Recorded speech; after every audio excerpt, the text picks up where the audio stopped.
Welcome to the video lecture series on communication theory and techniques. In the last few classes, we are going through the unit number 5, part 2, that is measurement of information.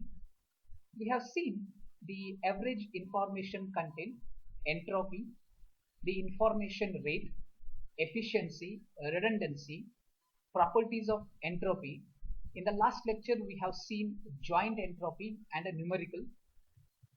In today's lecture, we will go through the final concept of the unit number 5 part 2 is on introduction to the communication channels. So let's get started. A practical communication system is divided into a transmitter, a physical channel or a transmission medium and a receiver. So in order to communicate from a point A to point B, what we need is a transmitter section and a receiver section, and we need to have a channel in between. So the channel basically, you can consider an example as optical fiber or a coaxial cable or erasure medium. And here if you observe, after this channel we have a noise. Basically the noise gets added into the channel. I would like to take you to one of the factors that if you observe in the previous few lectures, we are discussing the concepts on probability.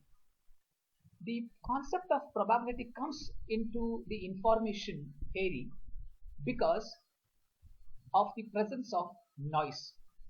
Suppose you are sending a symbol 001 from the transmitter section and you are receiving 011 at the receiver side.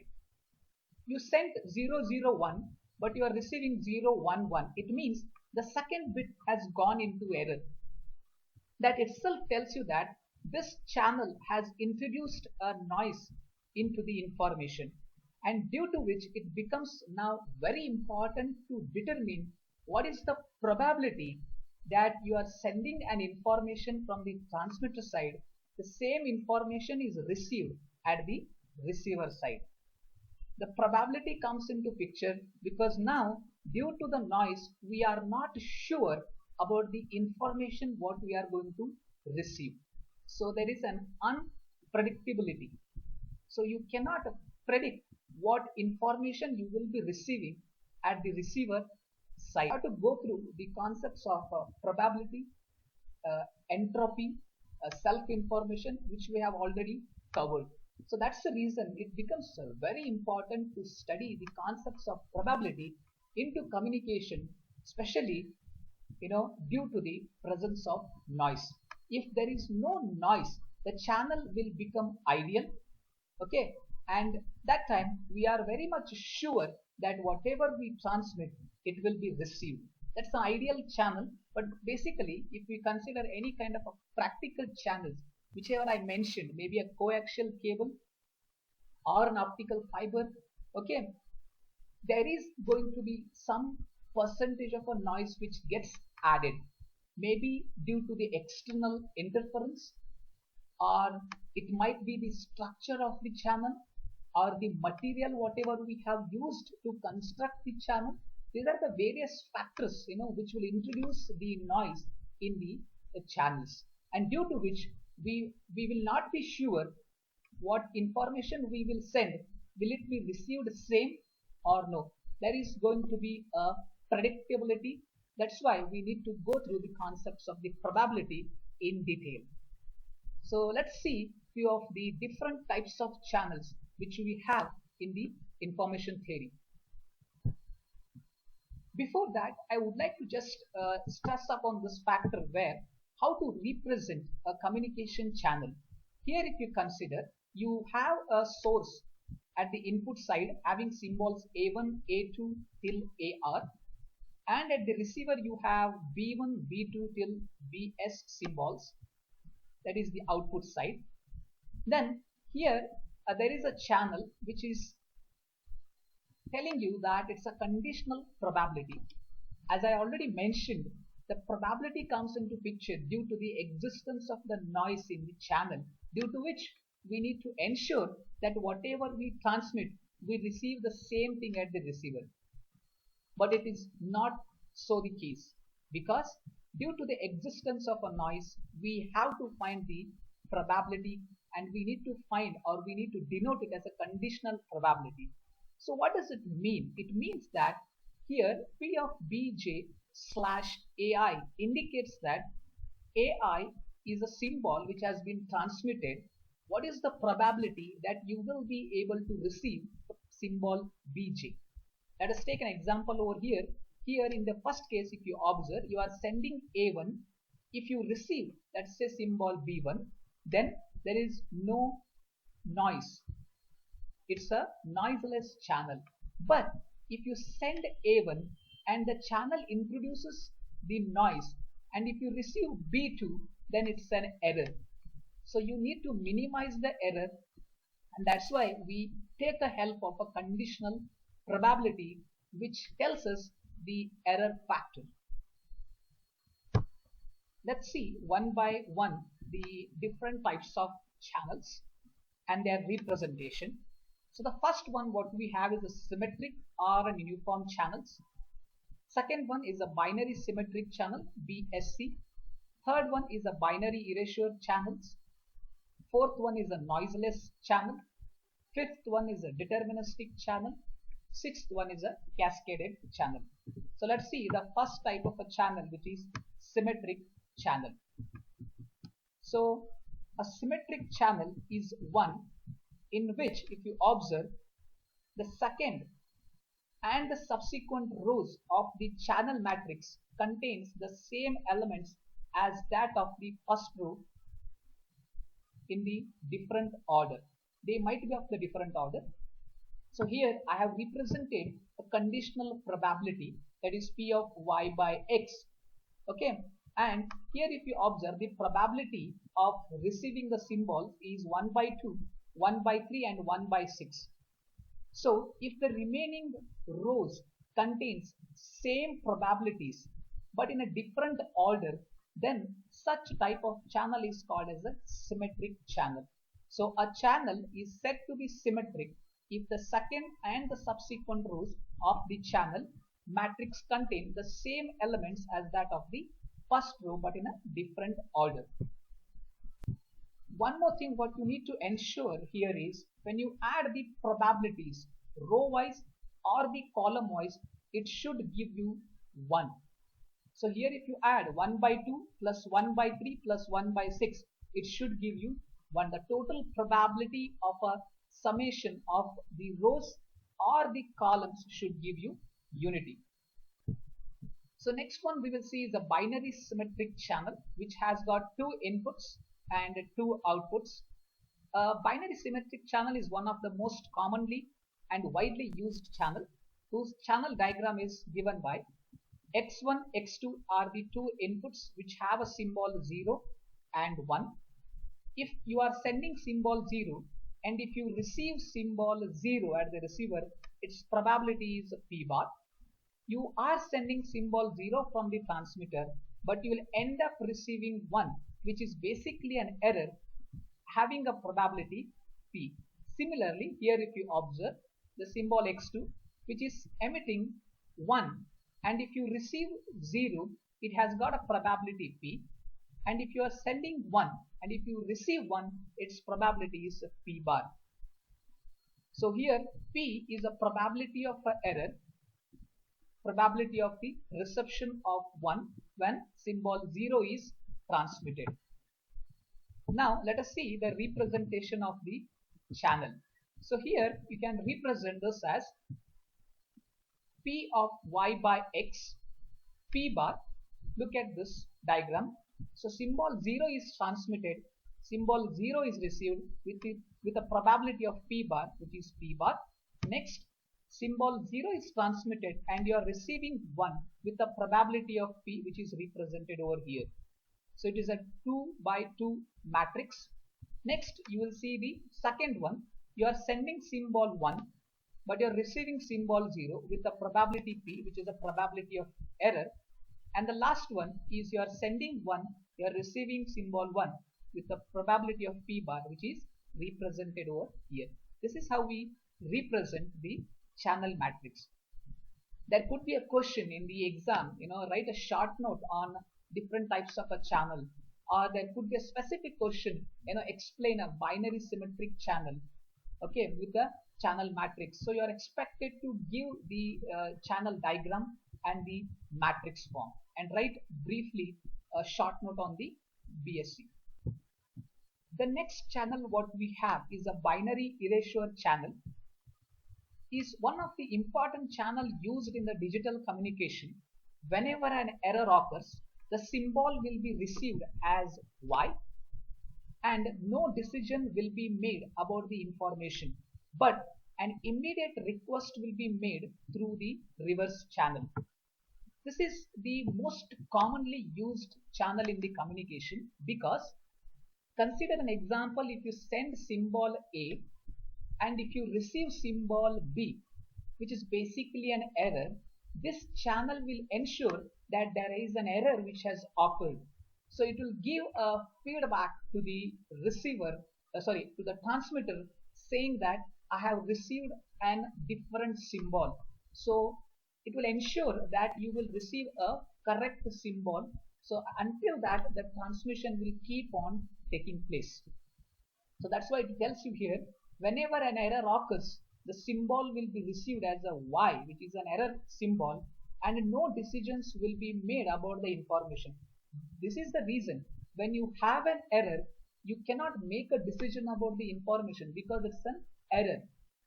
And an immediate request will be made through the reverse channel that there is an error. Okay, so correct yourself at the transmitter section or in the channel. If there is a noise, try to minimize the noise and ensure that you receive a right symbol or the information. So this will ensure the 100% of correct data recovery.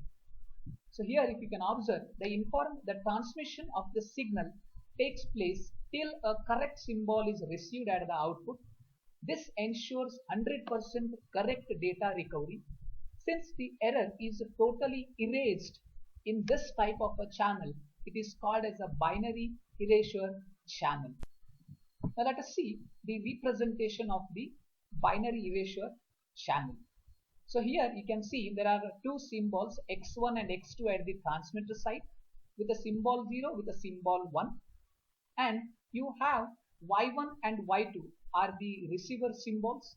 But here, as I told you, a symbol Y has been written, which is ensuring that it's an error. So here if you send 0 and if you receive symbol 0, then there is no error. But if you send 0 and if you receive a symbol Y, which can be 1, it ensures that it is an error.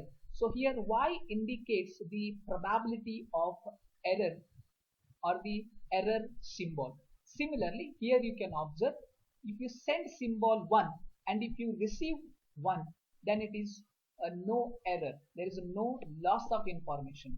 But if you send 1 and if you receive symbol Y, let us say symbol 0, it gives you an indication that there is an error. Now how to represent the matrix? So here, if you want to represent in the matrix, remember the rows are indicated by the inputs and the outputs are indicated by the columns. So let us try to understand the representation of a channel. You have a symbol 0 from the x1 and you are receiving symbol 0 with the probability of p bar, which is p bar over here. Next, you have a symbol 0 and you have a probability of a p of receiving of symbol y, which is a probability of error p. So you have a p. Then you have a symbol 0, but there is no connection from x1 to y2. That's why it is given as 0. So you are done with the first row with respect to x1. Let's come back to x2 for the second row. So here if you can observe, symbol x2 is emitting a symbol 1, and from x2 there is no connection to y1. So it is represented with a 0 probability. x2 is connected to y with the probability of p, which is given over here, and x2 has a probability of p bar, okay, and it is emitting a symbol 1, and 1 has been received, so it is given as p bar. So p bar is a correct probability and p is a probability of error. The fourth type of the channel is a noiseless channel. A channel represented by a channel matrix with one and only one non-zero element in every column is defined as a noiseless channel. So here if you observe the channel matrix representation, in every column there is a single non-zero element. So here you have 1 by 2 in this column, here you have 1 by 2, here you have a 3 by 5, okay, and in this column you can see 3 by 10, in this column you can see 1 by 10, and in this column you can see a symbol with a probability 1. Okay, so it tells that in a column there should be only one non-zero element, but there are few properties which we need to look into. Each column contains only one element with other elements in that column being 0. That is, here we have a 1 by 2 and the other elements in the column are 0. But one more thing what you need to ensure here is the sum of all the elements in any row should be equal to 1 or unity. It means when you add the probabilities row wise, it should give you a unity. So 1 by 2 plus 1 by 2, and if you add all these elements which are 0, it should give you 1. Secondly, if you add all these probabilities 3 by 5, 3 by 10 plus 1 by 10, it should give you 1. Next type of a channel is a deterministic channel. A channel represented by a channel matrix with one and only one non-zero element in every row is defined as a deterministic channel. Okay, so it is completely opposite to that of the previous type of a channel which was noiseless.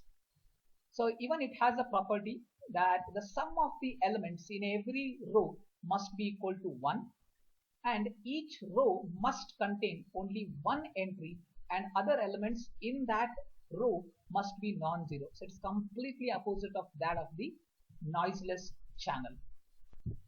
So that is what we have represented with the channel matrix. Each row should have only one non-zero element, okay, and here you can observe each row should have one non-zero element, so which is 1, symbol 1, here you have symbol 1 in this row. In this row if you observe the second element is 1, in this row if you observe the third element is 1. The last type of a channel is a cascaded channel. So cascaded is a channel where you are connecting two channels back to back. So you have a symbol X, and through the channel you are sending an information and you will receive Y at the output side. This received output you are again passing it through the second channel to get information at the receiver side, which is Z. So here the problem with the cascaded channel is the noise content which gets added into your information will be more. It means that suppose you have an information over here, okay, and if you compare the information with the receiver at the second channel, the information present at the output of the second channel is less compared to the information which is present at the output of channel 1. Why? Because when you send us information or a symbols or a message through the first channel, there is going to be some noise which will affect your information. So you will receive an output. Again, that output is going through one more channel where some more noise or some more content of the noise will get added. So the information what you will receive here will be less compared to the information what is present at the output of first channel. So these are the different types of channels in the communication. With this we are completing the unit number 5 part 2, the video lecture series on measurement of information. If you have any queries, in any topic, not necessarily it has to be unit number 5, it can be from the unit number 1 to unit number 5. You are free to ask me, you're free to contact me anytime. So I would request all of you to go through all these video lecture series, try to understand the concepts thoroughly and practice them well, and make sure that you get these concepts in detail. You try to understand each and every step, try to solve more numericals so that the clarity of the concept will be more and you can have a good insight about the subject. It is very essential for all of you to understand these concepts, especially the unit number 5, because this unit or this concepts we are going to take it further in the 5th semester in the course called as Digital Communication and Information Theory and Coding, where we will be going through the further concepts of this unit. Okay, that is types of quantization, types of encoding techniques, different types of coding techniques. Then we have digital modulation techniques, the application into the security systems, that is using frequency hopping technology. So all those concepts are very interesting, which needs the basics and the fundamentals of this chapter. So we will look into those all concepts in the next semester. And meanwhile, if you have still any queries and any doubts on any of these concepts, not necessarily it has to be unit number 5, it can be anything from unit number 1 to unit number 5, you are free to call me and get it clarified, and ensure that you practice more number of numericals and you solve all these question banks whatever we have given you, and keep practicing them and get the insight of each concept, each topic, and gain more knowledge from these chapters. So with this, I would like to thank all of you for your patience hearing and sparing your valuable time on my video lecture series.